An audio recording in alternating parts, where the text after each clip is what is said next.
datang di video Laboratorium Anatomi Fakultas Kedokteran Universitas Muhammadiyah Semarang. Kenalin, aku Nadia Fatimah sebagai Asisten Laboratorium Anatomi dari Angkatan 2023. Oke, di kesempatan kali ini kita akan membahas tentang organ genitalia feminina yang mencakup dari osa pelvis atau tulang panggul, kemudian ada diafragma pelvis, kemudian ada organ feminina interna dan juga eksterna, serta ada mammae atau payudara. Yang pertama kita membahas tentang osa pelvis atau tulang panggul terlebih dahulu. Yang pertama dari bentuknya terlebih dahulu. Bentuknya kalau yang maskulina dan juga feminina itu kalau maskulina itu lebih sering yang android, kalau yang feminina itu lebih sering yang ginekoid. Nah, kalau variasi bentuknya itu sebenarnya ada 4 ya teman-teman. Ada ginekoid, ada android, antropoid, dan juga ada platypeloid.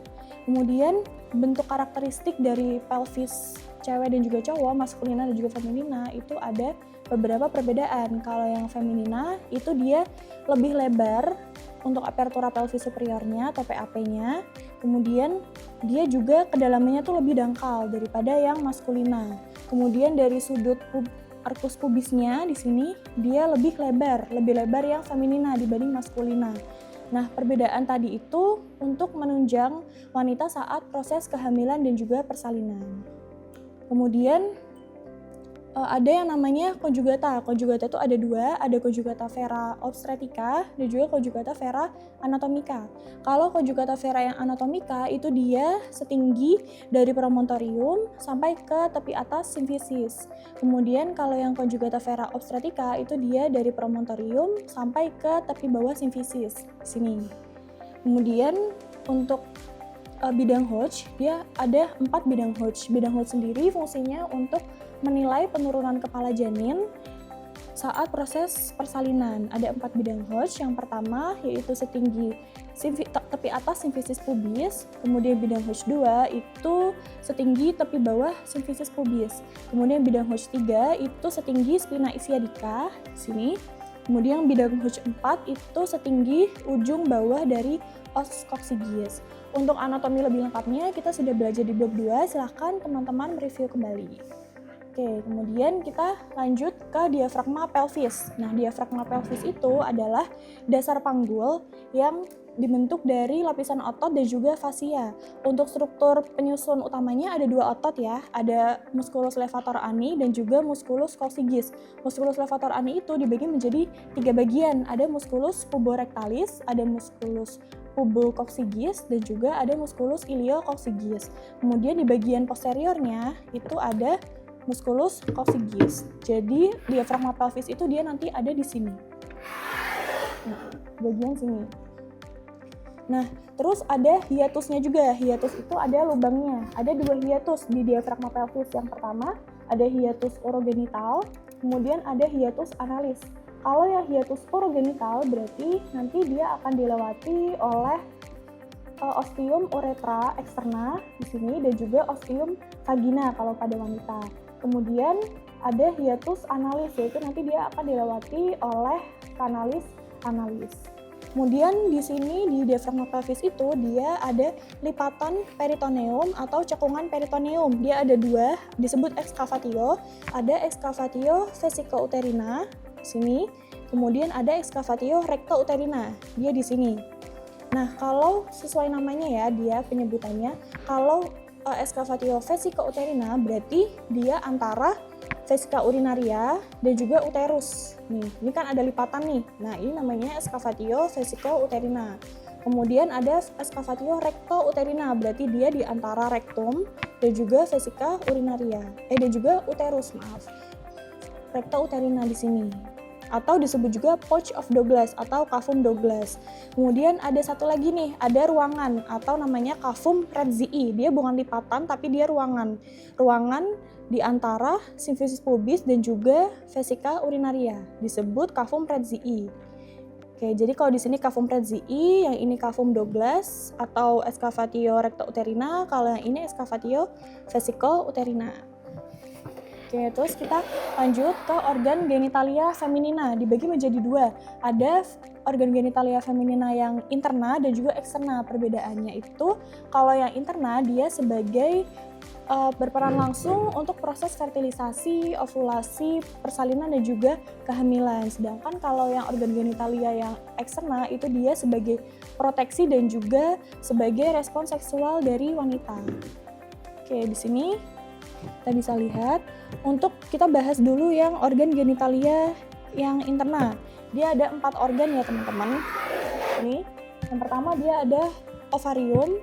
Nih ovarium, kemudian ada tuba uterina, lalu di sini ada uterus.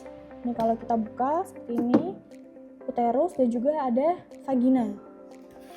Oke, terus kalau yang manekin ini, nah sama ya, di sini ada ovarium, ada tuba uterina, lalu ada uterus dan juga nanti ada vaginanya di sini.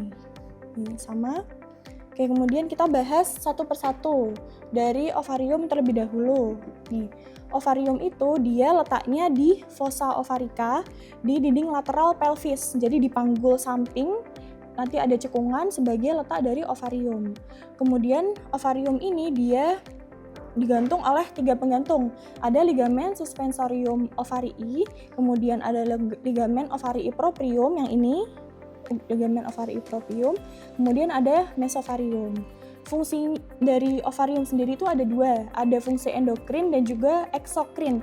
Kalau fungsi eksokrin berarti dia nanti akan menghasilkan sel telur atau menghasilkan ovum. Kemudian kalau yang fungsi endokrin berarti dia akan menghasilkan hormon. Ada 2 hormon, ada hormon estrogen dan juga progesteron. Kalau hormon estrogen itu dia berfungsi sebagai persiapan dinding rahim di awal siklus menstruasi. Sedangkan kalau yang progesteron itu dia akan dihasilkan setelah terjadi proses fertilisasi untuk menebalkan dinding rahim. Gitu. Kemudian kita lanjut. Tadi sudah ovarium, lanjut ke tuba uterina. Sini, tuba uterina itu dia ada 4 bagian. Yang pertama di sini ada infundibulum. Kemudian ada ampula. Ampula ini pelebaran. Kemudian ada isthmus, isthmus itu penyempitan. Kemudian ada nanti yang masuk ke uterus disebut interstitium atau tuba uterina pars uterus, pars uterina. Nah, tuba uterina ini ada beberapa nama lainnya, bisa disebut tuba fallopi, juga bisa disebut salping.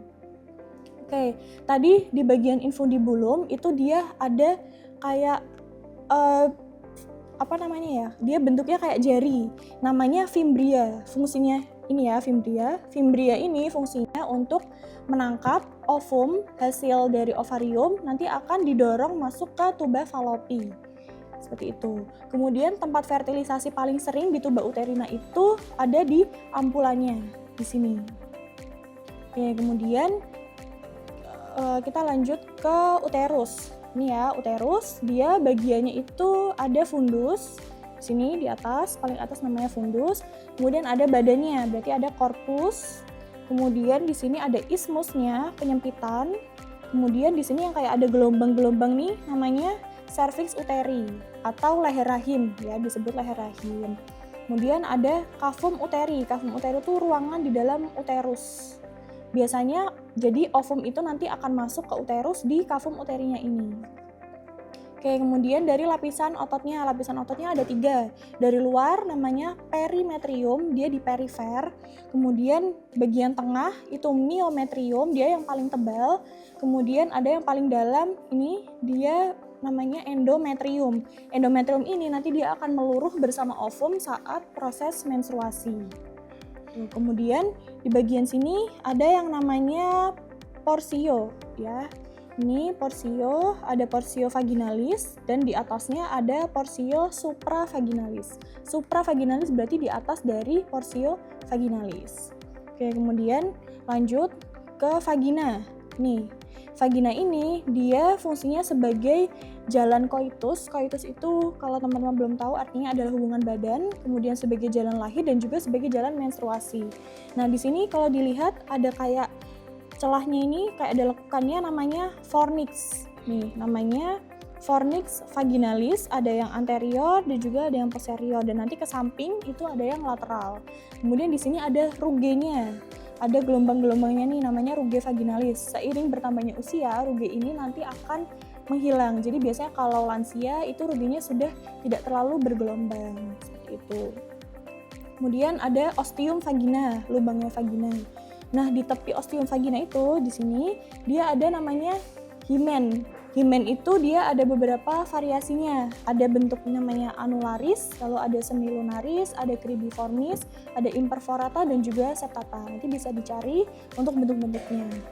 Kemudian sekarang kita lanjut ke organ genitalia yang eksterna. Sini. Pertama ada mons pubis. Nih, mons pubis itu dia adalah tonjolan lemak yang letaknya di atas simfisi pubis. Sini. Kemudian ada labia mayor. Ini labia mayor itu ada lipatan kulit besar. Kemudian ada labia minor, berarti dia lipatan kulit yang lebih kecil. Jadi yang paling luar itu yang labia mayor dulu, baru di dalamnya labia minor.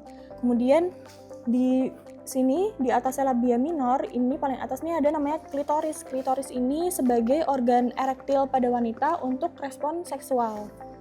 Oke, kemudian di antara labia minor kanan kiri, dexa dan sinisa tuh nanti ada ruangannya disebut vestibulum vagina. Nah, di dalam ruangan itu ada beberapa lubang ya. Yang pertama ada ostium uretra externa di sini. Nah, ostium uretra externa ini dia sebagai muara dari glandula Scans yang terletak di arah jam 9 dan juga 3 dari ostium uretra externa. Kemudian lubang kedua ada ostium vagina. Sini.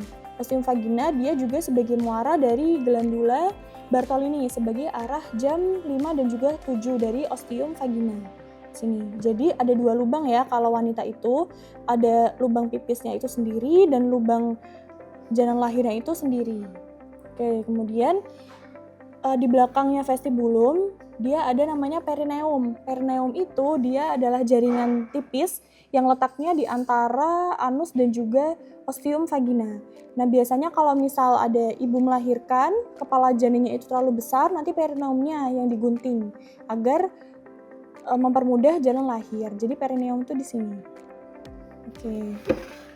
Kemudian lanjut ke vaskularisasinya. Vaskularisasinya dari ovarium terlebih dahulu. Ovarium itu divaskularisasi oleh arteri ovarika. Oke, untuk vaskularisasinya dimulai dari ovarium terlebih dahulu ya. Ovarium itu dia divaskularisasi oleh arteri ovarika. Di sini, ini namanya arteri ovarika. Nah, arteri ovarika ini dia merupakan cabang dari aorta abdominalis. Kemudian untuk venanya, dia vena ovarika dextra sinistra. Bedanya kalau yang vena ovarika dextra itu dia langsung bermuara ke vena cava inferior, sedangkan kalau yang sinistra dia bermuara ke vena renalis dulu, baru ke vena cava inferior. Oke, kemudian tuba uterina. Tuba uterina itu dia yang 2/3 lateral, dia divaskularisasi oleh arteri ovarika karena dia dekat dengan ovarium. Kemudian kalau yang 1/3 medial itu dia divaskularisasi oleh arteri uterina karena dekat dengan uterus di sini.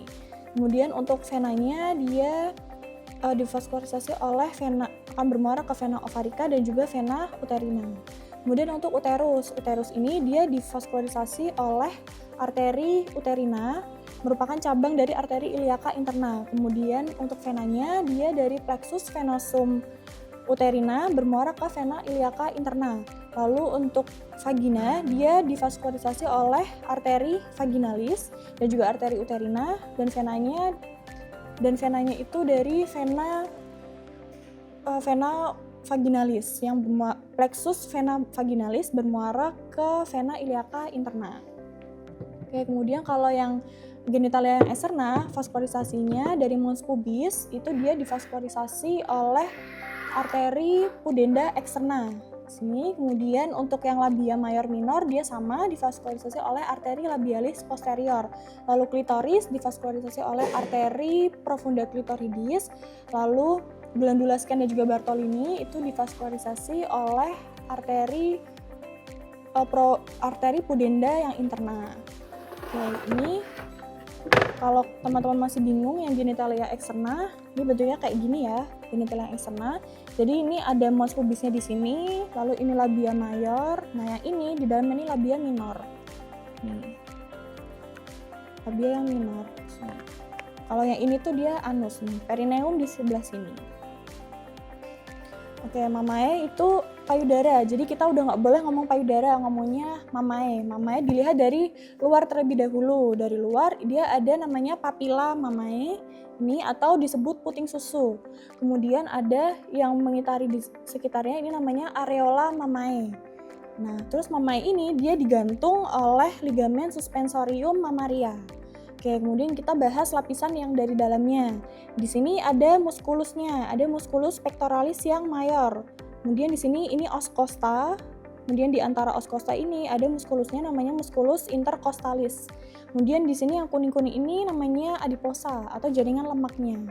Oke, kemudian di sini ada lobus. Ada lobus mamae, kalau satu namanya lobus, kalau banyak disebut lobulus. Terus di sini ada ductus lactiferi yang ini. Kemudian di sini ada sinus lactiferi. Kalau sudah dekat ke papila namanya sinus, kalau masih jauh yang ductus. Kemudian untuk produksi ASI itu diproduksi oleh alveoli. Nah, alveoli mamae itu dia kan banyak, alveoli kan banyak, nanti dia akan membentuk lobus. Nah, jadi lobus ini terdiri dari alveoli mamae. Dari banyak, kalau alveolus satu, kalau alveoli banyak. Jadi alveoli mamae. Kemudian nanti ASI akan masuk ke ductus lactiferi. Setelah itu ke sinus lactiferi, kemudian dia akan keluar ke papila mamae melalui lubang namanya ostium papila mamae di sini. Alhamdulillah alamin, untuk materi organ genitalia feminina sudah selesai. Terima kasih, semoga bermanfaat. Wassalamualaikum warahmatullahi wabarakatuh.